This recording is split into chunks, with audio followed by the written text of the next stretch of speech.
follow. Yeah, we going 100% black owned in Atlantic City and veteran. So shout out to all of the black owned dispensaries that came before me. How you feeling right now, though? I'm feeling excited, right? So this has been a long time coming. My team is excellent. We've been working on this project for 28 months. So to be at this point where we're able to have the grand opening here with so much support is a big deal. Right, and you're from Atlantic City, right? So you opening a dispensary in your hometown. That has to be just an amazing, amazing feeling. Can you give us a quick insight of what the process was like? Like, when did you come up with the idea? What was the motivation behind it? 100%. So it's crazy, right? Because things happen for a reason. When I first moved back to Atlantic City, maybe 5 or 6 years ago, this wasn't even something that was in my radar. So for those viewers who don't know, I'm part owner of the sneaker store Swaps AC. So we can move from Uptown and have a collective and move into the Tanger outlets and expand that brand, right? Then I caught wind that cannabis was going to become recreational in Atlantic City. At that point, Keshawn McKinley Cash, the Director of Constituent Services. Shout out to him on the show. Shout out to him. Shout out Cash, right? He asked me, he said, we need local business owner representation for the Cannabis Commission that we're doing. I started off in cannabis as a member of the board for the city for learning about how cannabis was going to be implemented into the market and everything.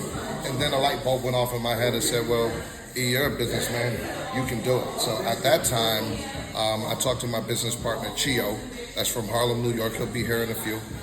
We have a business together called Bakery H&Y that I've been supporting since he's been opening, and we've done a lot of collaboration.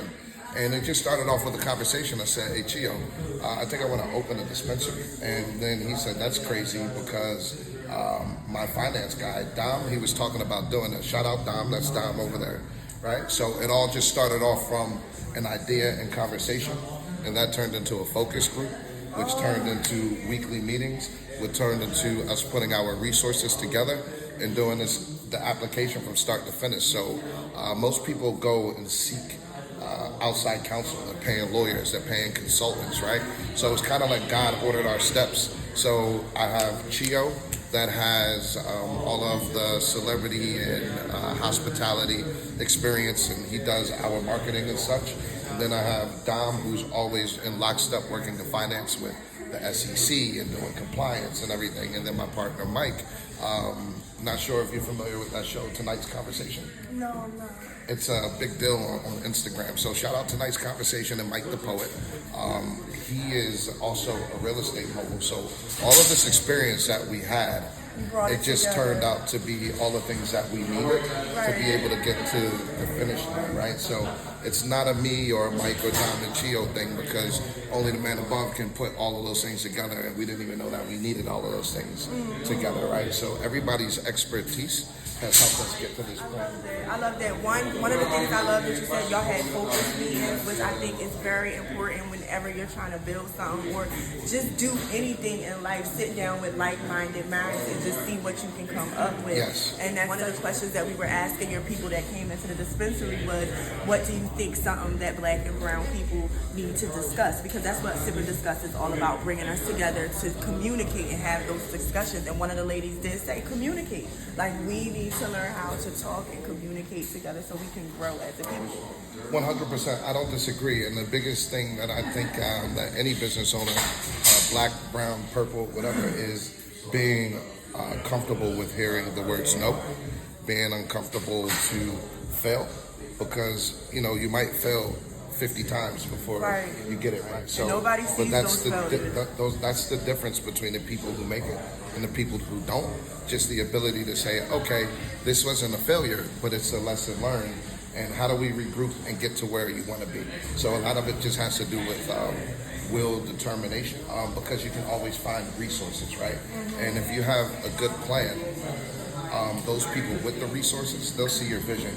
And instead of going to seek for investors and things like that, they'll be coming to you, right? So what we learned too during the process is we don't have any major investors, right? So that's a big deal. Now, I can't give you recipes for that, because that is information that we hold dearly. I can sell it to you though, but there are ways to get to where you want to be without necessarily having the resources at that moment. But it's all about planning and execution. Right? If you plan to execute, then people will believe in your vision as much as you believe in your vision. Thank you so much. You just dropped so many jewels in that, and I know you're gonna motivate someone who's gonna watch this and be sitting there thinking that it's impossible. Because sometimes you look at a business like that and you like, man, they had to know this person, they had to have this amount, and you already doubting yourself before you getting started. But I feel like you just gave so many people hope. And it doesn't even have to be a dispensary. It could be anything that you want. Anything that you want to do that's in your heart. Go for it. Do it. He's a living proof. And he's from AC, Jersey in the house. Thank you so much. Thank you. Thank you. Appreciate you. Sip and discuss. Bakin Bad.